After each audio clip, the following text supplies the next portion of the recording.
कल हम लोगों ने कथा की थी। 1 मिनट, लोग ज्वाइन कर रहे हैं, पहले करने दो, 2 मिनट रुक जाओ सब लोग ना, फिर ये लोगों की कथा छूट जाती है। ठीक है, ओके। तो सबको आवाज आ रही है? जो ऑनलाइन सुन रहे हैं उनको आवाज आ रही है? Yes ma'am. ठीक है, ओके। तो कल की कथा में कोई प्रश्न है? मेरे को पूनम जी के 2 क्वेश्चन आए हैं, वो मैं उनका आंसर दे देती हूँ। किसी और का एक क्वेश्चन आया है मुझे, पूजा जी का।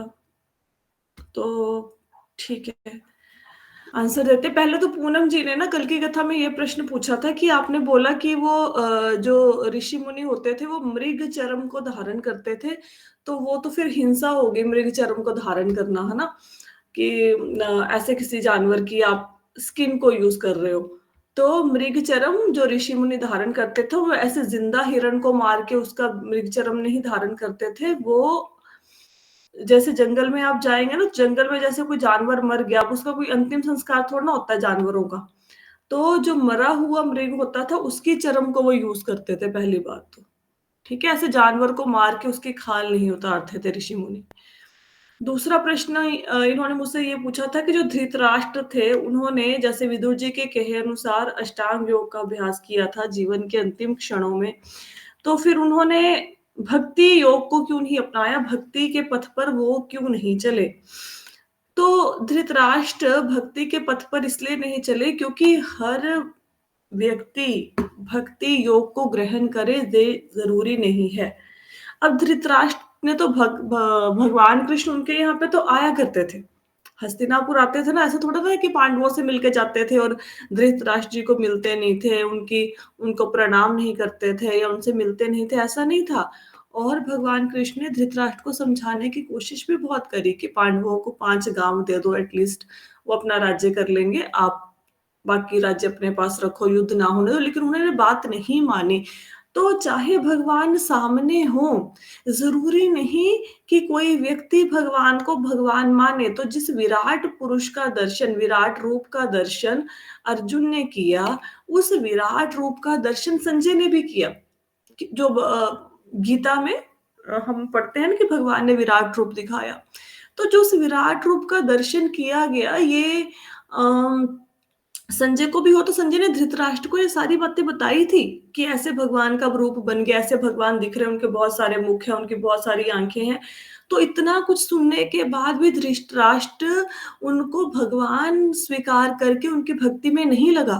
तो जरूरी नहीं कि हर व्यक्ति की भक्ति में भगवान के भगवान है, भगवान कृष्ण में श्रद्धा हो या वो भक्ति योग का अभ्यास करे।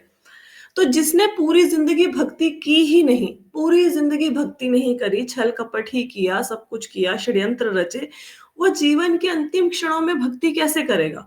तो उनके लिए वो भक्ति योग का मार्ग वो अपना नहीं सके, वो अपना नहीं सकते थे क्योंकि अभ्यास ही नहीं किया। तो इसलिए फिर वो अष्टांग योग पद्धति से जीवन मृत्यु के चक्कर से मुक्त हुए। माता जी, जैसे वो ऋषि मुनि भी बताते हैं ना, अष्टांग योग से ये जानते थे कि हम हाँ शरीर जी। नहीं, हम आत्मा है। हाँ, तो फिर जैसे वो वो तो मतलब ऋषि थे, इतने अच्छे थे, तो वो क्यों नहीं मतलब भक्ति मार्ग चूज करते थे? वो अष्टांग योग क्यों फॉलो करते थे फिर? वो अब तो हर एक की अपनी अपनी श्रद्धा होती है ना। अब जैसे आप ओके इतने लोगों को बोलते हो कि भाई श्रीमद् भागवत, आप तो बोलते हो ना, मुझे पता है आपका कि हमारे कि श्रीमद् भागवतम की क्लास हो रही है, भाई ज्वाइन करो, अच्छी क्लास होती है। कितने लोग आपकी बात सुनते हैं? क्यों नहीं सुनते लोग आपकी बात, बताओ। मतलब माता जी, जैसे ऋषि मुनि तो इतने ज्यादा नहीं नहीं, आप नॉलेज। बताओ क्यों नहीं हाँ सुनते जी। ना, वो क्यों नहीं सुनते? अब कोई तो बोलते हैं कि हमारे पास इतनी सुबह सुबह टाइम नहीं, हमने सारा काम करना होता है, मतलब यही चक्कर रहता है। कोई मतलब ये बोलते अपने हैं अलग-अलग कि कारण देते हैं ना, ठीक है? हाँ जी। अच्छा ये बताओ, सबको ना एक ही, अगर आपकी कोई फेवरेट डिश है, सपोज़ करो आपको हलवा बहुत पसंद है, आपको लगता है पूरी दुनिया में सबको हलवा पसंद होगा? नहीं माता जी। नहीं ना, ये आपकी इंडिविजुअल चॉइस है ना। तो हाँ हर बंदे की अपनी इंडिविजुअल चॉइस होती है। भक्ति योग ना ऐसे जीवन में उतरता नहीं है, जब भक्तों से भेंट होती है, संतों से भेंट होती है, हर एक के जीवन में भक्ति योग है। जरूरी नहीं है जितने लोग इतने तपस्या करते हैं हिमालय में जाके, वो सब भगवान की प्राप्ति के लिए तपस्या नहीं कर रहे। वो इसलिए तपस्या भी करते हैं कि उनको अष्ट सिद्धियां प्राप्त हो जाएं। अलग अलग प्रकार की सिद्धियां होती हैं, अनिमा लघिमा इत्यादि। जैसे उनका शरीर इतना मतलब चींटी से भी ज्यादा, जैसे समझो पंख से भी ज्यादा हल्का हो जाएगा। वो पानी के ऊपर चल सकते हैं, वो आकाश में उड़ सकते हैं। वो सिद्धियों के लिए तपस्या करते हैं, उनकी इच्छा है कि उन्हें सिद्धियां मिले। अब जैसे कुछ लोग, अब सब लोग कथा सुन रहे हैं, कुछ लोग भगवान में जिनकी श्रद्धा है वो मानते हैं कि कृष्ण भगवान है। कुछ लोग ऐसा है भगवत गीता पूरी पढ़ लेंगे फिर भी नहीं मानेंगे कि कृष्ण भगवान है ना। तो हर बंदे की अपनी इंडिविजुअल चॉइस होती है। कोई बंदा कथा सुनता है कि मुझे भगवान से प्रेम है, कोई बंदा कथा सुनता है कि नहीं मुझे तो ये समझना है कि ये दुनिया बनी कैसे थी, मुझे कुछ कॉस्मिक एनर्जी के बारे में समझना है। कुछ लोग इसलिए कथा सुनते हैं कि भाई हमारी कुछ भौतिक भोग की कामनाएं हैं, हो सकता है वो सुनने से पूरी हो जाए। तो हर एक की इंडिविजुअल चॉइस होती है। पता लगना, उस मार्ग को फॉलो करना, इन दोनों में बहुत अंतर होता है। हर एक की इंडिविजुअल चॉइस है। एवरीबॉडी कैन नॉट, मतलब अब देखो सबको किसको नहीं पता कलयुग में कि नाम लेके उद्धार हो सकता है। हर धर्म में इसकी बात कही गई है। चाहे सिख धर्म में जाओ, चाहे हिंदू में, चाहे मुस्लिम में, ईसाई में, सब लोग नाम नाम के ऊपर इतना ज्यादा बोलते नहीं है। कलयुग केवल नाम धारा, सिमर सिमर जन उतरी पारा, बोलते हैं ना। जिस भी पंथ में चले जाओ वो नाम को बड़ी मान्यता देते हैं, लेकिन कितने लोग नाम जपते हैं? It's individual choice. तो उनका वो मन नहीं है, वो उनकी श्रद्धा नहीं है उस चीज में, इसलिए वो अष्टांग योग को फॉलो करते हैं, है ना। तो अष्टांग योग को फॉलो करेंगे तो मतलब जरूरी नहीं है कि हर बंदा भक्ति योग के मार्ग पर चले। कुछ लोगों को लगता नहीं भगवान को पाने के लिए कोई कठिन तपस्या करनी चाहिए फिर भगवान मिलेंगे, तो कठिन तपस्या करते हैं। ठीक है। अच्छा, आपके क्वेश्चंस का आंसर हो गया दोनों का? पूरम जी क्लियर हो गए? हाँ जी माता जी। ठीक है, ओके। अभी मुझे पूछा था पूजा जी ने अहंकार तत्व क्या है, चलो वो मैं आपको बताती हूँ, वो हम लोग बात करेंगे। कल की कथा में हमने क्या पढ़ा? कल की कथा में हमने पढ़ा, क्या किया था बताओ? प्रधान पढ़ा। प्रधान क्या होता है? ठीक है। महत तत्व समझा। प्रधान क्या होता है? प्रकृति की अव्यक्त अवस्था को प्रधान कहते हैं। मतलब प्रकृति है लेकिन प्रकट नहीं हुई। जैसे शिशु होता है, बालक है, बालक माता के गर्भ के अंदर है लेकिन प्रकट नहीं हुआ। लेकिन गर्भ के अंदर बालक तो है ना, लेकिन दिख नहीं रहा, बाहर बालक बालक नहीं दिख रहा। ठीक है। तो इसी प्रकार प्रकृति जब अपने आप को मैनिफेस्ट नहीं करती, अभी दिखाई नहीं दे रही, प्रकट नहीं है, उसको प्रधान कहते हैं। प्रधान में जब भगवान महाविष्णु, जब महाविष्णु काल शक्ति और जीव शक्ति डाल देते हैं, उसको महतत्व कहते हैं। जिनके सिर के ऊपर से ये सारी बातें जा रही हैं, जिनको कुछ नहीं समझ आ रहा, वो महतत्व को इस प्रकार समझ लें कि पूरे ब्रह्मांड की रचना के लिए एनर्जी की जरूरत होती है। एनर्जी, मटेरियल एनर्जी की जरूरत होती है। ठीक है। तो वो जो एनर्जी है वो कौन देते हैं? वो भगवान विष्णु देते हैं। वो भगवान कृष्ण के चरण कमलों से ही वो सारी एनर्जी आती है। तो ये होता है महतत्व। पूरे ब्रह्मांड की रचना के लिए जो मटेरियल एनर्जी चाहिए वो होता है महतत्व। क्लियर हो गया? ये हमने पढ़ा था। फिर हमने पढ़ा था, ये हम लोग ना इस चीज की चर्चा कर रहे हैं, भौतिक तत्वों के द्वारा 7 प्रकार से प्रच्छन्न ब्रह्मांडीय खोल आवरण रूपी शरीर के भीतर भगवान का विराट ब्रह्मांडीय स्वरूप विराट धारणा का विषय है। हम इस श्लोक को समझने का प्रयत्न कर रहे हैं। अब पहले मैं आपको ना कुछ क्लियर कर देती हूँ। कल एक बात समझाई थी ना कि ये समझो कि ब्रह्मांड कैसा है, गोल, गोले जैसा ब्रह्मांड है। अब यहाँ पे पहले तत्वों को क्लियर करूं। बहुत सारी चीजें हैं इस श्लोक में क्लियर करने वाली, तो मैं कोशिश करती हूँ, हो सकता है मैं सीक्वेंस में क्लियर ना कर पाऊं, लेकिन कुछ चीजें ऐसी हैं जो आपको जाननी जरूरी है। श्रीमद् भागवतम आप पढ़ रहे हो, ये शब्द बार बार आएंगे, नहीं तो फिर बार बार ऐसे ही परेशानी होगी, समझ नहीं आएगा। तो कौन कौन सी लेयर है ब्रह्मांड के ऊपर? 7 परतें हैं ना। मैंने कौन कौन सी परतें बताई थी कल, बताइए? वायु, अग्नि, पहले धरती। पृथ्वी, पृथ्वी सबसे पहले होती है पृथ्वी। पृथ्वी हाँ के ऊपर होता है जल। जल, जल वायु, के ऊपर ना, अग्नि।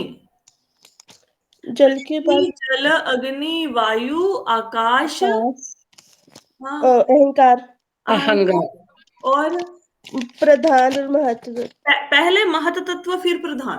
प्रधान। पहले महत्तत्व फिर प्रधान, ये ब्रह्मांड के ऊपर पड़ते हैं। अच्छा, जिन लोगों को नहीं भी समझ आ रहा ना, प्लीज बी विद मी और सुन ले। श्रीमद् भागवतम पढ़ रहे हैं, असर हो जाएगा आज की क्लास का, मतलब सुनने का जो लाभ है वो आपको जरूर प्राप्त होगा। अब पहले तो ना, ये जो हम कहते हैं ना कि हमारा शरीर पंच तत्वों से बना है, पंच महाभूत पृथ्वी जल अग्नि वायु आकाश से हमारा शरीर बना। पहले इसको समझो ये क्या है। देखो मैं ना जितना हालांकि मैं आपको सच में बताती हूँ, कोई प्रोफेशनल स्पीकर नहीं और मेरी इतनी योग्यता नहीं है कि मैं आपको समझा दूं, बट स्टिल मैं कोशिश कर रही हूँ, ठीक है। आप इसके विषय में और पढ़ेंगे, आपको और ज्ञान होगा। सबसे पहले आते हैं पृथ्वी तत्व के ऊपर। पहले तो ये बात समझ लो कि धरती अलग है, पृथ्वी तत्व अलग है।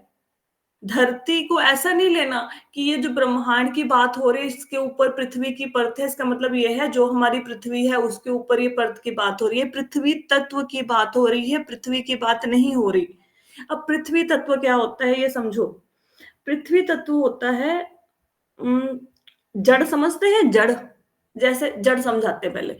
ये टेबल है, ये टेबल जड़ है कि चेतन है? जड़ जड़ है। ठीक है। ऊपर सिर पे पंखा लगा हुआ है, जड़ है कि चेतन है? जड़। जड़ है, अच्छा ठीक है। अब बाहर ना एक गाय घूम रही है, जड़ है कि चेतन है? चेतन। समझ आया? जैसे living non living sort of, ठीक है। तो जड़, पृथ्वी तत्व मतलब जड़, जड़ तत्व। अब ये जड़ तो समझ आया ना, जड़ क्या होती है? मतलब जो चीज सांस ना ले, हिले ना डुले ना, निष्क्रिय हो, निष्प्राण हो, जिसमें कोई प्राण ना हो, वो जड़ हो गई। अब आपके हाथ में मोबाइल है, ये क्या है? जड़ है कि चेतन है मोबाइल? जड़। ठीक है, समझ आया? अब समझते हैं, ध्यान से सुनना, मतलब कोशिश कर रही हूँ समझाने की, मतलब मैं पहले ही बता रही हूँ कि कितना समझ आएगा आई डोंट नो आप लोगों को। अब हमारी बॉडी है, ये शरीर है ना हमारा, इस शरीर से अगर प्राण निकल जाए, इस शरीर से अगर प्राण निकल जाए तो क्या बचेगा बताओ? जड़ बचेगा कि चेतन बचेगा? जड़ माता जड़। जी। समझ आई? ठीक है। तो पृथ्वी तत्व मतलब क्या? जड़। ये सारा जो संसार बना है ना, ये जड़ है। ये संसार जड़ है, ये चेतन नहीं है। तो पृथ्वी तत्व मतलब जड़। तो अब हमारा शरीर में पृथ्वी तत्व कैसे है मुझे समझाओ। पृथ्वी तत्व देखो, हमारे ये आंख कान नाक जीभ त्वचा दिख रही है ना, सब चीजें आपको, ये शरीर दिख रहा है ना हमें। तो ये हमारा शरीर, हम इसको चेतन इसलिए कहते हैं क्योंकि इसके अंदर आत्मा है। अगर आत्मा को निकाल लें, तो जान को निकाल लें, ये प्राण निकाल लिए अंदर से, तो जड़ बचाना। क्लियर हुआ? जड़ समझ आया? पृथ्वी तत्व समझ आया? पृथ्वी तत्व मतलब जड़ तत्व, ठीक है। और अगर हमारा हमारा शरीर जो पंच महाभूतों से बना है, अगर ये जड़, हमें जो बीमारियां होती हैं ना, ये इसी के कारण खराब होती हैं, क्योंकि हमारा ये पृथ्वी तत्व, अग्नि तत्व, वायु तत्व, ये मतलब इसमें क्या कहें, इसमें कोई ना कोई प्रॉब्लम क्रिएट हो जाती है, ठीक है। तो जिसका जिसका पृथ्वी तत्व खराब होगा, जिसके शरीर का, उसको रीढ़ की हड्डी के प्रॉब्लम रहेंगे, उसकी हड्डियों में दर्द होगा, क्योंकि उसका जड़ तत्व खराब हो गया है। पृथ्वी तत्व क्लियर हुआ सबको? हाँ जी माता जी, जैसे मतलब कि हम ये मान सकते हैं जो हमारे शरीर में 5 तत्व हैं, पृथ्वी उनमें से रीढ़ की हड्डी है जो पूरे अरे नहीं नहीं, पृथ्वी रीढ़ की हड्डी नहीं है। पृथ्वी रीढ़ की हड्डी नहीं है। ये तो पूरा पृथ्वी जो क्या है? शरीर दिखाई, नहीं नहीं, रुको रुको रुको, जो पूरा ये शरीर जो दिखाई दे रहा है, अगर इसमें से आत्मा को निकाल दिया तो पूरा शरीर जो ये बच जाएगा, जो आपको दिखता है, जो आप शीशे के सामने खड़े होकर अपने शरीर को देखते हो, ये है सारा जड़, ठीक है। अब मरे हुए व्यक्ति का शरीर पड़ा है, वो चेतन थोड़े ना है, वो जड़ है ना। उसका हाथ का नाक पांव सब कुछ लगा हुआ है, लेकिन प्राण शक्ति नहीं है, आत्मा नहीं है, तो वो जड़ रह गया। क्लियर हुआ? हाँ जी अब माता आपके जी। हाथ पैर नाक आंख कान मुंह जीव त्वचा है ना, ये सारा जड़ है। क्लियर? बाकी सब लोगों को पता लग गया? आई होप सो, ठीक है। अच्छा, जैसे ना पृथ्वी बनी है, अच्छा और समझाती हूँ। आपने ये बात सुनी है कि हमारी बॉडी में आयरन की कमी होगी? कभी ये लाइन सुनी है, आयरन की कमी होगी? सुना है? कभी डॉक्टर के पास गए हो, वो बोलता होगा ना कि यस। आयरन की कमी होगी। तो क्या यस। करते हो? उठा के एनीमिक। हाँ, आयरन। एनीमिक। एनीमिक। हाँ, एनीमिक तो हो जाएगा। कभी, है ना? अब क्या करते हो, लोहा उठा के खा लेते हो, आके कील खा लेते हो, नहीं खाते हो ना, ठीक है? अब जो आयरन की कमी होगी, आयरन क्या है? आयरन एक मेटल है, इट्स धातु है, ठीक है? तो जो धातु खानों में मिलती है आयरन, वो जड़ है, और जो हमारे शरीर के अंदर आयरन है वो भी जड़ है। तो पृथ्वी के अंदर जो धातुएं मिलती हैं, जो मेटल्स मिलती हैं, ठीक है, तत्व मिलते हैं, अधातुएं मिलती हैं, जो भी ये मेटल्स मिलती हैं वो हमारे शरीर के अंदर भी हैं। पृथ्वी के अंदर जो धातुएं वो हमारे शरीर के अंदर भी है। ये हमें समझ आया ना आयरन से, कि आयरन बाहर भी, आयरन शरीर के अंदर भी है, उससे हमारा शरीर बना है। आयरन नहीं होगा तो क्या होगा? हड्डियां कमजोर हो जाएंगी। तो ये है जड़। क्लियर हो गया? मतलब ठोस भाग, आपके शरीर का ठोस भाग। क्लियर? जी माता जी। ठीक है, पृथ्वी तत्व समझ आया ना? तो ब्रह्मांड, ये जो फुटबॉल मैंने समझाया था, ये सोचो कि ब्रह्मांड एक फुटबॉल के जैसे है। फुटबॉल है तो फुटबॉल का सबसे जो पहला आवरण है वो पृथ्वी तत्व का बना है, वो जड़ तत्व का बना है। क्लियर? जड़ तत्व हुआ, पृथ्वी तत्व। आगे चलते हैं, आगे आया जल तत्व। तो पहली परत है अपने ऊपर, समझो कि आपके हाथ में एक फुटबॉल है, फॉर फुटबॉल के चारों तरफ पृथ्वी तत्व है। अब फुटबॉल के ऊपर एक और तत्व है, कौन सा? जल तत्व। अब जल तत्व, आपका शरीर जल से कैसे बना? आपके शरीर के अंदर जल है ना। आप कहते हो ना पानी की कमी हो गई, भाई इसके शरीर के अंदर ड्रिप लगवा दो, बोलते हो ना? तो आपके शरीर के अंदर जल है, और बाहर क्या है? बाहर भी तो जल है ना। हमारी पृथ्वी का 70% जो हिस्सा है वो जल से ढका हुआ है ना। तो आपके शरीर के अंदर जल है। जल का मतलब पानी नहीं है। आपके अंदर जो, मैं आपके शरीर की बात कर रही हूँ पहले, एक तो ब्रह्मांड के चारों तरफ तो पानी है, ब्रह्मांड के चारों तरफ जो जल की परत है वो तो जल ही है। आपके शरीर के अंदर जल तत्व क्या है बताओ? शरीर के अंदर जल तत्व कौन सा है? आपके शरीर के अंदर क्या क्या है? पानी है आपके शरीर के अंदर? Blood blood. हाँ, ब्लड, ब्लड जल हो गया, ठीक है। और क्या है आपके शरीर के अंदर? एक तो खून है, और जल तत्व कौन सा है? माता जी जैसे हम लोग वो यानी मूत्र कि विसर्जन करते हैं ना, हाँ यूरिन जी, पास हाँ करते जी, हैं ना। मैं यही बोलने वाली थी। तो मूत्र विसर्जन करते हैं, यूरिन पास करते हैं, वो कौन सा तत्व है? पृथ्वी तत्व है कि जल तत्व है बताओ? जल तत्व। समझ आ गई? ठीक है। अब हमारे शरीर के अंदर जो भी, जैसे कुछ चीजें होती हैं ना, जैसे क्या बोलेंगे उसको, जैसे हमारे शरीर के अंदर खून है, पानी है, ये कुछ रस होते हैं, एंजाइम्स हैं, ये सारे जल तत्व हैं। क्लियर हुआ? और जो ब्रह्मांड के चारों ओर पृथ्वी के ऊपर है वो क्या है? जल। वो जल है, वो ऐसे खून वगैरह नहीं है, वो जल है। मैं अपने अंदर के शरीर की बात कर रही हूँ। अगर आपके शरीर का जल तत्व खराब हुआ तो कुछ लोग कहते हैं ना, हमें यूरिन की प्रॉब्लम हो गई, पास नहीं हो रहा प्रॉपर्ली, या कुछ ऐसी प्रॉब्लम्स क्रिएट हो जाती, इट मीन उनका जल तत्व खराब हो गया। क्लियर हो गया? हाँ जी। चलो अब आते हैं अग्नि तत्व के ऊपर। अग्नि तत्व, अब अग्नि क्या है? पहले पृथ्वी की परत है ब्रह्मांड के ऊपर, उसके ऊपर जल की परत है, उसके ऊपर है अग्नि की परत, उसके ऊपर अग्नि है। अब आपके शरीर में अग्नि तत्व है। अग्नि क्या है आपके शरीर के अंदर बताओ? जो माता जी जठार अग्नि होती है जो खाना पचाती जठार है। अग्नि। और कौन सी अग्नि होती है बताओ? जब आप सुबह सैर करने जाते हो, सपोज कोई सैर करने जाता है, उसने ना 3-4 किलोमीटर की सैर करी, तो सैर करते करते गर्मी आती है कि नहीं आती? हाँ जी, स्वेटिंग आती होती है है। ना।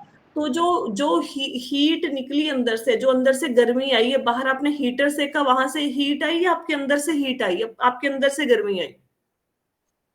अंदर से अंदर से। गर्मी आई ना। तो गर्मी कहाँ से? जादू से थोड़ी ना आई, ऑलरेडी वो ऊष्मा अंदर थी। तो जो शरीर के अंदर ऊर्जा है, ऊष्मा है, शक्ति है, एनर्जी है, वो है आपका अग्नि तत्व। जैसे कई बार ऐसे होता है ना, आप किचन से काम करके आते हो, बहुत ज्यादा सर्दियों के दिन है, तो कई बार स्वेटर उतार देते हो, किचन में काम करते करते बहुत काम किया, सफाई करी, बहुत ज्यादा सफाई करी, फिर थक गए, फिर स्वेटर उतार दिया, आप कहते हो ना गर्मी आनी शुरू हो गई। तो वो शरीर के अंदर की ऊर्जा है, शरीर के अंदर का ताप है। जो आपके शरीर के अंदर ताप है, हीट है, ठीक है, गर्माहट है, वो अग्नि तत्व के कारण है। क्लियर हुआ? और अगर आपके शरीर का अग्नि तत्व खराब होगा तो क्या होगा? आपको पेट की बीमारियां हो जाएंगी, डाइजेशन सिस्टम आपका खराब हो जाएगा, और भी बहुत तरह की बीमारियां हैं, मैं जो आप रिलेट कर पाओ इजिली वो बता रही हूँ। अग्नि तत्व क्लियर हो गया? हाँ जी। चलो, पृथ्वी जल अग्नि। अब आ गया वायु। ठीक है, जो ब्रह्मांड के ऊपर पहली परत कौन सी है? सब लोग बोलो अपने अपने मन में, फोन वाले भी बोलो। सबसे पहले पृथ्वी ब्रह्मांड के ऊपर पहली परत कौन सी है? पृथ्वी। पृथ्वी। उसके ऊपर क्या है? जल। जल। जल। उसके ऊपर क्या है? अग्नि। अग्नि। अग्नि। ठीक है, याद हुआ। अब उसके ऊपर है वायु। वायु। एयर। एयर। वायु वायु वायु वायु तत्व क्या है? देखो, वायु तो पता ही है ना, हवा। हवा, सारे तरफ हवा है। ऐसे ही वायु की तत्व है। तो वायु, देखो आपके शरीर के अंदर कितनी प्रकार की वायु होती है? 5 प्रकार की। पढ़ा था ना गीता में, प्राण अपान उदान समान, व्यान उदान समान। व्यान उदान समान। ये आपके शरीर अंदर 5 तरह की वायु होती है। अब इस वायु को कैसे समझोगे? जब सांस छोड़ते हो तो वायु निकलती है ना अंदर से।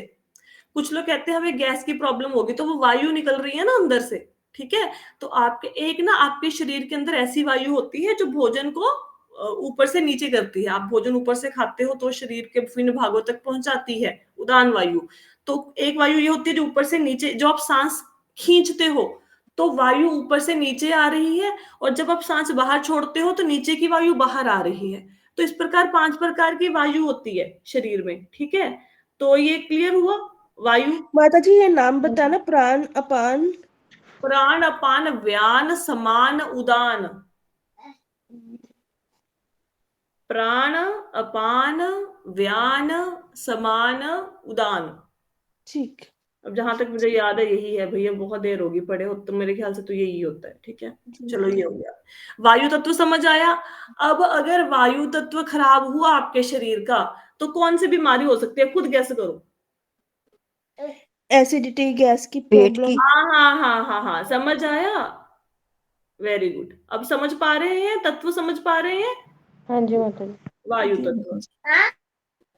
इसके बाद आ जाओ। अच्छा, पहली परत कौन सी है ब्रह्मांड के ऊपर? बोलो सब। पृथ्वी। पृथ्वी। जल। पृथ्वी के ऊपर पृथ्वी, क्या जल। है? जल। जल। जल के ऊपर क्या है? अग्नि। अग्नि। अग्नि के ऊपर क्या है? वायु। वायु। वायु। ठीक है, अब आ जाओ वायु को आकाश गो। तत्व। अच्छा, अब जो पुराने क्लास, अभी पहले तो ना किसी का अनम्यूट हो गया, वो म्यूट कर लो। किसका अनम्यूट हो गया है भाई? देख। मेरा हो गया मैं। ठीक है। अच्छा, पहले तो जो पुरानी क्लास को अटेंड कर रहे हैं वो नहीं बोलेंगे। अब नए कौन से बंदे हैं? नए देखूं मैं। अच्छा, शिवानी और तनु जी ये बताओ आप मुझे कि आकाश कहाँ है? कोई भी बताओ दोनों में से। यही दोनों उत्तर देंगे और कोई उत्तर नहीं देगा। आकाश कहाँ है? अ- हमारे वो आकाश। हाँ, आकाश आकाश ऊपर। कहाँ? शिवानी जी कहाँ है आकाश? ऊपर। ऊपर। कौन से रंग का है? नीले। अच्छा, तनु तनु जी आप बोल पाएंगे आकाश कहाँ है? हाँ जी, ऊपर है। कौन से रंग का है? नीला। अच्छा, पूनम जी आप बताओ आकाश कहाँ है?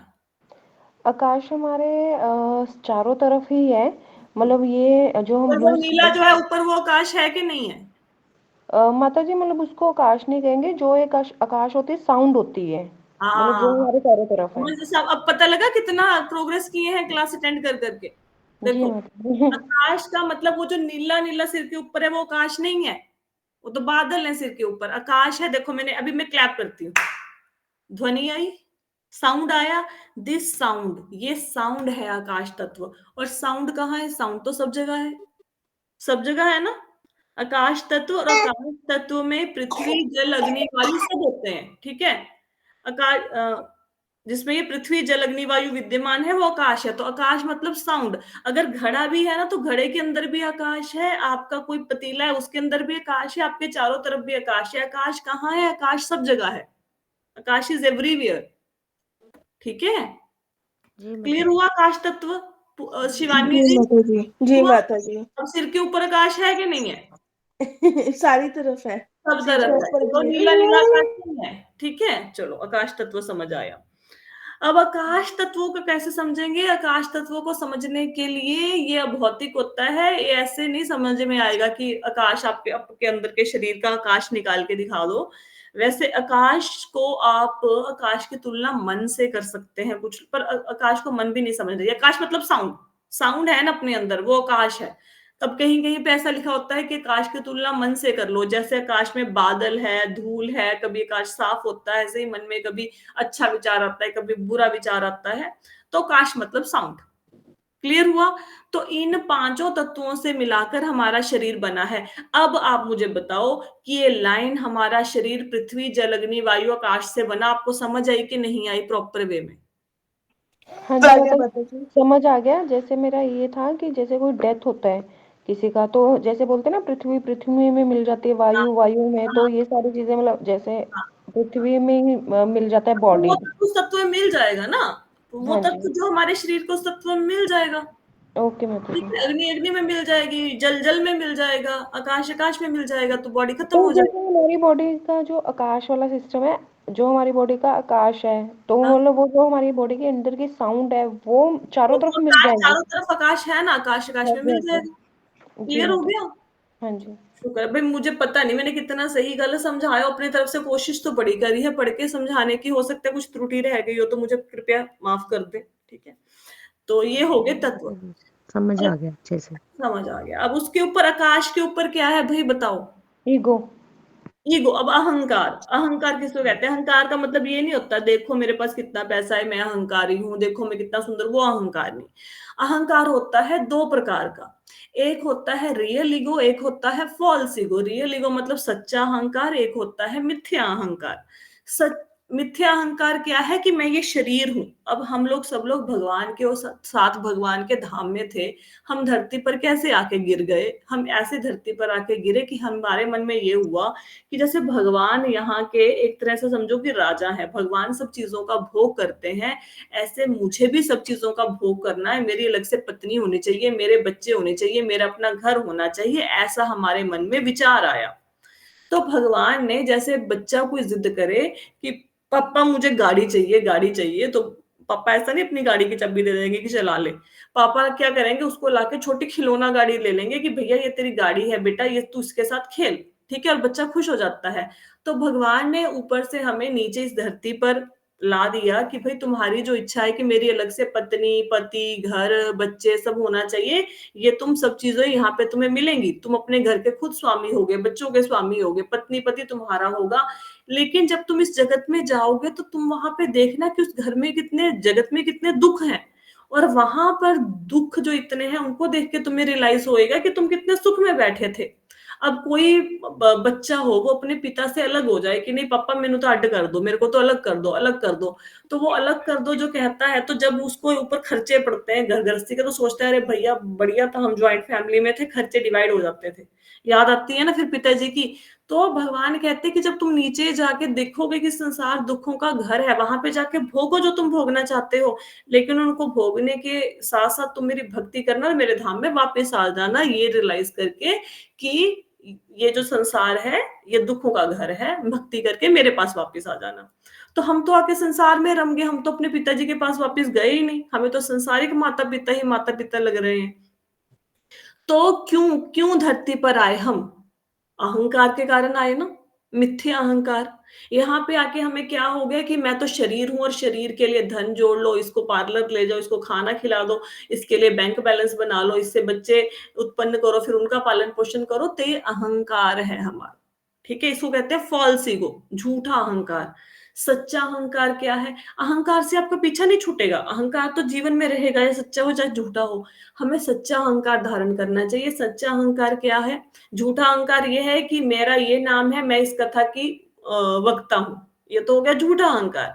सच्चा अहंकार ये है कि मैं कौन हूं? भगवान का दास, मेरा काम है भगवान की भक्ति करना, भगवान की सेवा करना, ये है सच्चा अहंकार। तो सबके अंदर सच्चा अहंकार होना चाहिए, झूठा अहंकार नहीं होना चाहिए। ठीक है, तो अहंकार समझ आया, सच्चा अहंकार झूठा अहंकार। जी हाँ माता जी जी। माता जी, हमें तो आ गया। हमें तो झूठा पहले भी पता था। झूठा अहंकार मतलब मैं हूं पूजा, और सच्चा अहंकार मतलब मैं भगवान की दास हूं। ठीक है, ये सच्चा अहंकार। अब अगर अहंकार तत्व नहीं होगा तो हमारा ये शरीर नहीं बनेगा आगे जाके। जैसे जैसे श्रीमद् भागवतम आप पढ़ोगे उसमें एक चैप्टर आएगा, मैं अभी बहुत ज्यादा क्लियर नहीं करना चाहती क्योंकि जब उस चैप्टर पे पढ़ेंगे तो वो भी क्लियर हो जाएगा। अहंकार 3 प्रकार का होता है, सात्विक अहंकार, राजसी अहंकार और तामसी अहंकार। तो ये जो शरीर है ये उससे बनता है, तन मात्राएं, इंद्रियां, ये सब कुछ बनती हैं उससे। माता जी वही गुण हो गए ना, ये तो 3 गुण जो ना होते ना हैं। ना, वो अहंकार होता है, सात्विक अहंकार, राजसी अहंकार और तामसी अहंकार गुण होते हैं। पर यहाँ पे अहंकार के विषय में बात कर रहे हैं, अहंकार के कॉन्टेक्स्ट में बात कर ये रहे हैं। वैसे मैम माता जी भोजन के भी रूप है ना ये, कैसे? किसी तरह का भोजन। अच्छा ठीक है, जैसे ना ये उन्होंने बोला ना, जैसे तनु माता जी ने बोला शायद अभी, जैसे भोजन होता है। अब मैं बोलूं कि हाँ जी। सात्विक, आप बोले सात्विक राजसी तामसी तो गुण होते हैं, तो सात्विक राजसी तामसी तो खाना भी होता है। जैसे बिना लहसुन प्याज का खाओ, फल फ्रूट खाओ, सब्जियां खाओ, तो क्या हो गया? सात्विक। सात्विक और हो आप खाओ पकोड़े तल के खाओ तो क्या हो गया? वो राजसी हो गया। गया। और अगर मांस मछली खाओ तो वो हाँ तामसी है। जी। अगर आप बियर बार में बैठ जाओ तो वो तामसी हो गया। अगर आप बैठे किसी किट्टी क्लब में बैठ जाओ, ठीक है, वहां पे पार्टी कर लो, वो राजसी हो गया। अगर आप मंदिर में बैठो तो वो सात्विक हो गया। है ना? तो इसे सात्विक, राजसी, तामसिक गुण हर जगह चलते हैं। क्लियर? तो अहंकार तत्व क्लियर हो गया। जी माता जी। माता जी। चलो, अहंकार तत्व क्लियर। अहंकार तत्व के ऊपर क्या है? बोलो भाई। अहंकार के ऊपर क्या है ब्रह्मांड में? महातत्व। महतत्व। अब महतत्व सबको समझ आ गया, जिसको नहीं समझ आ रहा, आप इतना समझ लो कि पूरी दुनिया को बनाने के लिए बहुत ज्यादा एनर्जी की जरूरत होती है, मटेरियल एनर्जी की, जो भगवान सप्लाई करते हैं। वो जो एनर्जी है दैट इज महतत्व, अगर नहीं कुछ समझ आ रहा। और अगर हिंदी में समझना है, जो प्रधान में जीव शक्ति और काल शक्ति के द्वारा महाविष्णु क्षोभ करते हैं, तो उसको कहते हैं महतत्व। ठीक है? हिंदी में समझो, इंग्लिश में समझो, समझ लो जैसी भाषा समझ आती है। ठीक है? अब महातत्व के ऊपर क्या है? प्रधान है। प्रधान मैंने बता दिया कि प्रकृति के 3 गुण 1:1:1 की रेशो में होते हैं, सतो रजो तमोगुण, वो होता है प्रधान। अब परतें समझ आ गई ब्रह्मांड की? हाँ जी माता जी। तत्व समझ आ गए? हाँ जी हाँ जी। चलो, तत्व भी समझ आ गया, परतें भी समझ आ गई। अब ना देखो, ये ना जो पहली परत है ब्रह्मांड की, जो है पृथ्वी तत्व। पृथ्वी तत्व की बात हो रही है, अब ध्यान से सुनना। ये जो पृथ्वी, आपको मैंने कल ना एक बात बताई थी, मुझे लगता है आप सब लोगों को अब तक याद होगी, अगर आप नहीं भूले होगे। मैंने आपको ये बताया था कि हर परत दूसरी परत से 10 गुना ज्यादा मोटी है। ठीक है? तो पृथ्वी तत्व की परत, मैं एक परत बताऊंगी, बाकी परतें आपको खुद क्लियर हो जाएंगी, और आपको एक फोटो भेज दूंगी, उसमें लिखा हुआ है, पढ़ लेना। पहली परत जो है वो 50 करोड़ योजन की पहली परत है पृथ्वी की। समझ आई? मतलब इतना बड़ा उसका मोटाई है। मोटाई जैसे सपोज, कैसे समझाऊं? आप अभी सर्दियां थी ना, सर्दियों में आप कैसे कपड़े पहनते हो? पहले आप पहनते हो, एक इनर पहनते हो, उसके ऊपर एक टी शर्ट डाल ली, उसके ऊपर स्वेटर डाल दिया, उसके ऊपर जैकेट डाल ली, तो ये परतें पहन रहे हैं ना कपड़ों की। तो जो पहली परत है ब्रह्मांड के ऊपर, जो पृथ्वी तत्व की परत है, उसकी मोटाई कितनी है? 50 करोड़ योजन। योजन का मतलब क्या होता है? एक योजन में 8 मील होते हैं, और एक मील में 1.6 किलोमीटर होते हैं। तो अगर इंग्लिश में समझना है इसको, तो उसको बोलते हैं 4 बिलियन माइल्स। पहली परत 4 बिलियन माइल्स की है। अगर हिंदी में समझना है तो 50 करोड़ योजन की पहली परत है। क्लियर हो गया? माता जी कल 500 करोड़ बताया था, 500 वो नहीं करोड़ नहीं, 500 यूएसएस। करोड़ नहीं है, वो 50 करोड़ है, 50 करोड़, ठीक। 50 करोड़ है। ठीक है? ठीक। 50 करोड़ है। इसको आप याद रखो, 4 बिलियन माइल्स। ठीक है? इंग्लिश में होता है 4 बिलियन माइल। अच्छा, इंग्लिश में 4 क्यों है, हिंदी में 50 क्यों है? क्योंकि वो माइल की बात हो रही है। एक माइल में, एक मील में, एक योजन में 8 मील होते हैं। तो 50 योजन में कितने मील हो गए? 8 से गुना कर दो, 8 पंजा 40 ना, 5 8 8 40 होते हैं ना। हाँ इसलिए जी। इंग्लिश में 40 बिलियन माइल्स, और हिंदी में 50 करोड़ योजन। तो पृथ्वी की परत अगर 50 करोड़ योजन की है, तो जो जल की तत्व है वो कितने करोड़ योजन की होगी? पता नहीं मेरे को कैलकुलेशन नहीं आती, मतलब डबल उसके। क्यों दस गुना। भाई? 10 गुना। 10 से गुना करो, 50 को 10 से हाँ गुना जी। करो, कितनी होगी जल 500। की तत्व? 500। 500 करोड़ योजन। अगर वो 500 करोड़ योजन है जल की तत्व की परत, तो अग्नि की परत कितनी होगी? 5,000। 5,000 समझ आ गई? ऐसे हर परत मोटी मोटी मोटी होती जाती है, ऐसे ब्रह्मांड है हमारा। क्लियर हुआ? हाँ ठीक है, जी माता जी। अभी आज इतने ही करेंगे क्योंकि 6:40 हो गए हैं। अभी भी ये श्लोक हमारा कितना हुआ है? अभी हमारा ये श्लोक 20% हो गया है। अब 80% हम लोग कल करेंगे। ठीक है, क्लियर हुआ? अच्छा, आज के श्लोक में कोई बात नहीं समझ आई, ये मैंने आपको तत्वों को समझाया क्योंकि ना हम लोग ना बड़े ऐसे कह देते हैं, बचपन से सुनते आ रहे हैं, बना ये शरीर पृथ्वी जल अग्नि वायु का, पृथ्वी जल अग्नि वायु, तो समझ कुछ आता नहीं है। समझना बहुत जरूरी है कि इसको बोलते हैं पंच महाभूत। इसको हम लोग क्या समझते हैं? जो पानी बाहर गिलास पानी का रखा है, इस पानी की बात हो रही है। अग्नि को हम समझते हैं जो आग जल रही है, वो अग्नि की बात। पृथ्वी को हम समझते हैं गोल गोल धरती। तो धरती अलग है, पृथ्वी तत्व अलग है। राइट? तो आज की क्लास में किसी को कोई प्रश्न है? ये क्लास ना थोड़ी सी समझ लो, मेरे साथ बी विद मी। हो सकता है आपको बोरिंग लगे, हो सकता है, पर फिर भी मेरे साथ चलो, क्योंकि अगर इसको समझ लोगे ना, बाकी भागवतम पढ़ना आपके लिए इजी हो जाएगा। राइट? तो अंजलि जी, समझ आया आपको? हाँ जी, हाँ जी। मैंने पूछना था कि ये आपने बोला ये प्रॉब्लम हो जाती है जब पृथ्वी तत्व हाँ को जड़ तत्व खराब होता है, तो हाँ इसको हाँ। सेट कैसे कर सकते हैं हम? इसको सेट करने के लिए देखो, हमारे आयुर्वेद का सहारा लो। आयुर्वेद अब जैसे ना हम लोग प्राणायाम हाँ, में, इसमें तो आपने जैसे सारा बताया, लगता है आयुर्वेद से ही सारा रिलेटेड ये है। सारा कुछ आयुर्वेद से रिलेटेड है। अच्छा, अगर आपको लगता है कि मेरे को ये समस्या हो गई, मेरा अग्नि तत्व खराब हो गया, मेरे को ना डाइजेस्ट नहीं होता खाना, तो उसके लिए एक तो आयुर्वेद का भी सहारा ले सकते हैं। दूसरा क्या कर सकते हैं? दूसरा ये कर सकते हैं कि प्राणायाम इत्यादि जो है उसके द्वारा भी बहुत सारी प्राणायाम, और जो ये कुंभक रेचक इत्यादि करते हैं ना, मैं ये हाँ, नहीं वो तो कहती मैं करती रहती हूँ। टांग योग के मार्ग पर चलो, मैं वो नहीं कह रही, लेकिन कुंभक इत्यादि करने से, ये प्राणायाम करने से काफी चीजें शरीर की सेटल हो जाती है। ये आपके तत्व है ना। अब कई लोगों को आपने सुना होगा कि मैंने प्राणायाम किया, मेरे थायराइड की प्रॉब्लम हो गई। कोई बंदे कहते हैं कि मेरे को खाना डाइजेस्ट नहीं होता था, प्राणायाम से सेट होना शुरू हो गया। तो ये जो साधन है, इन साधनों से भी, प्राणायाम इत्यादि के द्वारा भी काफी सारी प्रॉब्लम्स आपकी सेट हो जाएंगी। ठीक है, तो ये कर सकते हैं, इधर आयुर्वेद में जाइए या प्राणायाम, या फिर ये डॉक्टरों के पास जाओ, दवाइयां खाओ, फिर यही हल है। माता जी कल थोड़ा सिखा दोगे? आप कह रहे थे ना संडे को। प्राणायाम सीखना, अच्छा, मैं पहले ना, मुझे ये श्लोक पूरा करने दो, फिर मैं प्राणायाम एक दिन एक्स्ट्रा क्लास लेके सिखा दूंगी आपको, पर पहले मुझे ये श्लोक कंप्लीट करना है। पर ये ठीक जो है। आप सब बता रहे हो ना, मेरे को लगता है मैं कल भूल भी जाऊंगी। ऐसे कैसे भूल जाओगे? मेरी अंजलि जी, आपको ना ये वहम हो गया भूलने का, आप कुछ नहीं भूलते हो। मेरी बात सुनो, आपकी बॉडी के अंदर कौन सा जल तत्व है बताओ? हाँ नहीं, वो तो मैं समझ गई। बस फिर यही समझना ब्लड। है, ये परतें नहीं याद मतलब रखने में वो कुछ तो नहीं जरूरी नहीं। नहीं, जो आप जैसे ये नंबर्स बताते हो ना, वो। नंबर तो याद रखने जरूरी नहीं है, ये मैं आपको ना ऐसे हाँ, बताती हूँ कि मैं पढ़ा रही हूँ, तो मेरा फर्ज बनता है मैं आपको क्लियर करूँ। अब मैं बोलूंगी आपको कि भाई, जैसे कल हमने बोला कि भी युग सहस्त्र योजन पर भ्रमण, इसका मतलब है 15 करोड़ 36 लाख दूरी है धरती से सूर्य की। अगर मैं ना भी बताती, हो सकता है आपको 15 करोड़ 36 लाख ना याद रहे, बिल्कुल नहीं याद रहेगा, मुझे हाँ, पता है, लेकिन हाँ, इतना तो पता लगेगा ना कि करोड़ों में संख्या है भाई, इतना तो याद रहेगा ना। हाँ, हाँ, इसलिए अब अगर मैं आपको बोलूं कि एक फुटबॉल है, फुटबॉल के ऊपर परत है, तो आप सोचेंगे परत मतलब छोटी सी परत होगी, हल्की सी लेयर होगी, ऐसा सोचेंगे ना आप सब लोग। तो छोटे सा कोई कवर होगा पृथ्वी के ऊपर। जब मैं आपको बोलूंगी 50 करोड़ योजन, तो समझ आएगा, अच्छा पृथ्वी के ऊपर इतनी मोटी कवर है। आपको पता है, जब हमारी, अब जब भगवान के धाम में जाएंगे ना आप, तो ये सारी परतों को पार करके ही जाना है, ऐसे जाओगे ऊपर।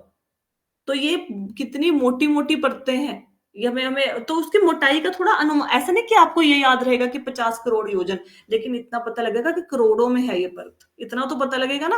हो सकता है सीक्वेंस याद ना रहे, पृथ्वी, जल, अग्नि, वायु, आकाश, कोई दिक्कत नहीं है। पर कुछ तो याद रहेगा ना कि ब्रह्मांड के सीक्वेंस नहीं याद रहेगा, ये याद रहेगा कि ब्रह्मांड के ऊपर ये परतें हैं। भले ही इनका क्रम याद ना रहे। इतना तो याद रहेगा ना अंजलि जी? पृथ्वी, जल, अग्नि, हाँ वायु, जी, हाँ जी, हाँ जी, हाँ जी। बस इतना ही याद रखना है। ठीक है? अच्छा, आपको ये याद है आज आपने 10 दिन पहले क्या खाया था, याद है? 5 दिन पहले, 2 दिन पहले? नहीं माता रात का जी। याद रहता है तो। नहीं याद है। लेकिन वो जो आपने खाना खाया, उससे आप जिंदा तो हो। शरीर को पोषण मिला कि नहीं मिला? जी। पोषण मिला ना? तो जो खाना खाते हो भले भी वो याद रहे चाहे ना रहे, लेकिन शरीर को पोषण मिलता है। तो जो श्रीमद् भागवतम इतनी मेहनत से पढ़ रहे हो, वो शरीर पे असर डाल रही है। पाप कट गए, आपको 50 करोड़ योजन याद नहीं हुआ, लेकिन पता नहीं कितने जन्मों के पाप कट गए ये सुनने से, क्योंकि श्रीमद् भागवतम को डिस्कस कर रहे हैं हम, कोई ज्योग्राफी की क्लास नहीं लगा रहे। श्रीमद् भागवतम में लिखा, हम उसको पढ़ने की कोशिश कर रही हैं। तो याद रहे ना रहे, समझ आए ना आए, बताया था ना कि भाई दवाई मर्जी से खाओ, माँ जबरदस्ती चम्मच मुंह में डाल दे, बुखार तो ठीक होगा। इंजेक्शन डॉक्टर 4 बंदे पकड़ के लगवा दे, खुद मर्जी से लगवा लो, बुखार तो ठीक होगा। तो श्रीमद् भागवतम की कथा है, असर तो होगा ही होगा, पाप तो नष्ट होंगे ही होंगे, भले ही 50 करोड़ योजन मील याद रहे ना रहे। क्लियर? सुनना जरूरी है। और कोई किसी का कोई? और माता जी मेरा एक क्वेश्चन था, जैसे हम भगवान के धाम से हम नीचे, मतलब भगवान ने हमें भेजा है ना, तो हम फिर सीधा मतलब ह्यूमन बीइंग ही बने आके, या मतलब क्या बने फिर पहले आके हम? ह्यूमन बीइंग ही बने, उसके बाद हम लोगों ने किए पाप, फिर 84 लाख योनियों के चक्कर में फंस गए हम। तो माता जी जैसे ये अपना जो आप कह रहे हो, जब पृथ्वी अप्रकट अवस्था में होती है, 1:1 इन, प्रकृति प्रकृति, पृथ्वी नहीं, हाँ जी हाँ जी, प्रकृति प्रकृति अवस्था में होती है। प्रकृति इस रेशो में होती है, 1:1 की रेशो में होती है। तो जब इसमें मतलब वो होता है अपना, क्रिया होती है, जब हाँ, भगवान दृष्टि एजिटेशन, डालते हैं। एजिटेशन बोलते हैं उसको, एजिटेशन होती है। हाँ जी हाँ जी, एजिटेशन जब होती है, फिर ये रेशो क्या चेंज हो जाती है बाद में? रेशो चेंज होती है, यस यस यस, ये रेशो चेंज होती है। जो तो रेशो चेंज होके सतत मतलब क्या बनता है? है, रेशो चेंज होने के बाद क्या मतलब बनता है, मतलब कौन सा, मतलब कि जो गुण रेशो होता चेंज है या? होने के बाद अहंकार बनता है सबसे पहले, रेशो चेंज होने के बाद। ये आप तो पढ़ोगे, ये भी अच्छा, पढ़ोगे, ये भी डिटेल में है। अभी तक तो इतना ठीक है समझ आया ना, ये एजिटेशन के बाद क्या बनता है, उससे क्या बनता है, वो भी आप डिटेल में पढ़ोगे। जी पढ़ोगे, माता जी। कोशिश कर रही हूँ मतलब समझाने का, फिर पता। जैसे कि जब एजिटेशन होता है तो फॉर्म्स में चेंजेस आते हैं, फिर जब हम ऊपर से नीचे भेजे जाते हैं तो वो गुण, मतलब कि हम अरे लोग। नहीं, ऊपर से नीचे आना वो अलग कंसेप्ट है, ये ज्योग्राफी अलग कंसेप्ट है। वो आप जब पढ़ोगे ना तो आपको समझ आएगा। अभी यहीं तक रहो, अभी जहां पे जिस क्लास में जहां पे है वहीं पे रहो। आगे क्या बनता है वो डिस्कस होगा, ठीक है मतलब। वो डिस्कस होगा। ठीक है, अभी इतनी क्लास पे रहो, अभी आगे भागेंगे ना तो ये भी समझ नहीं आएगा। क्लियर हो गया सबको? किसी का कोई प्रश्न है आज की क्लास को लेके? कुछ नहीं समझ आया, कुछ नहीं पल्ले पड़ रहा? नहीं माता जी। बात जी आप बहुत अच्छे से करा रहे हो तो क्लियर हो ही जाता है। और मैं कोशिश करती हूँ कि आपको ना रियल लाइफ की एग्जांपल लेके समझाऊं। तो अगर रियल लाइफ की एग्जांपल लेके किसी चीज को समझने की कोशिश करोगे, जैसे माता के गर्भावस्था की एग्जांपल ली कि अंदर शिशु है, दिख नहीं रहा, तो ऐसे ही प्रधान मतलब प्रकृति है, नजर नहीं आ रही, अभी मैनिफेस्ट नहीं हुई। तो ऐसे एग्जाम्पल रियल लाइफ से लेके ना फिर समझने की कोशिश थोड़ी सी किया करो। पर धीरे धीरे जब तक भागवतम कंप्लीट होगा, बहुत ज्ञानी ज्ञानवान बन जाएंगे सब लोग। अभी भी ज्ञानी हो, लेकिन और ज्ञानी हो जाओगे। ठीक है? ये तो आप सही कह रहे हो। पूनम माता जी कल कह रहे थे ना, हम दोनों इंटेलिजेंट है, सबको इंटेलिजेंट है यहाँ पे, सच में। सब इंटेलिजेंट, जितने भागवतम सुन रहे हैं सब बहुत इंटेलिजेंट है। ठीक है? हाँ जी, कृष्णा चाह रहे हैं हमें सुनवाना समझवाना, तभी तो हमें इतना लोग ऑब्जर्व कर पा रहे हैं, अदरवाइज तो नहीं कर सकते। ये जो आप बातें समझ रहे हो ना कि कृष्ण भगवान है, इतने इजीली एक्सेप्ट कर लिया ना आप सब लोगों ने, इतनी जल्दी। जो भागवतम आ गई जिंदगी में, भगवत गीता आ गई, पता नहीं करोड़ों जन्मों से कितने आप लोगों ने पुण्य किए होंगे, तब जाके भागवतम जीवन में उतरी है। तो आप इंटेलिजेंट हैं, आप ऑलरेडी भागवतम सुन रहे हैं, मतलब मुक्ति तो होएगी पक्का।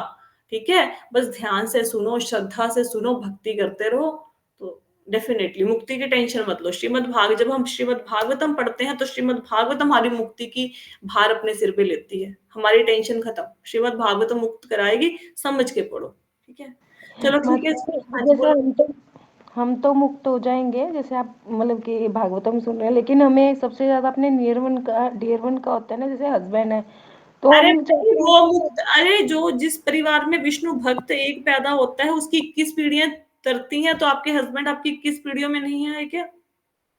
हाँ जी माता जी। वो भी तो आए, हस्बैंड की पीढ़ी अलग से थोड़े ना है। तो वो भी आएंगे, लेकिन हाँ धीरे धीरे, पता है, आप टेंशन मत लो कि मेरे हस्बैंड भक्ति में नहीं है, आप उनको प्रसाद खिलाया करो, किसी को फोर्स मत करो। कि आप माला करो, आप ये करो, आप प्रसादम दो। जो बंदा नहीं माता जी वही है ना, प्रसाद खिलाने वाले वो यहाँ पे है नहीं, तो बाहर ही मतलब वहां अरे पे भाई जब कभी तो आते होंगे, हाँ जी हाँ जी साल 2 साल में, तब प्रसादम खिलाओ। प्रसादम का तो एक कण का इतना, नारद मुनि ने रोज रोज, संत थोड़ा ना रोज नारद मुनि के घर पे आते थे और उनको भोजन कराया जाता था। और नारद मुनि ने एक ही बार जूठा खाया ना संतों का, तो वो देव ऋषि हो गए हैं। तो आपके हस्बैंड अगर 2 महीने इंडिया आएंगे, 2 महीने प्रसादम खिलाएंगे, तो आपको लगता है असर नहीं होगा? क्यों नहीं होगा? ठीक है, ठीक है जी।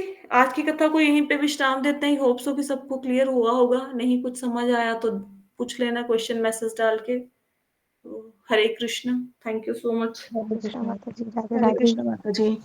हरे कृष्ण। हरे कृष्ण।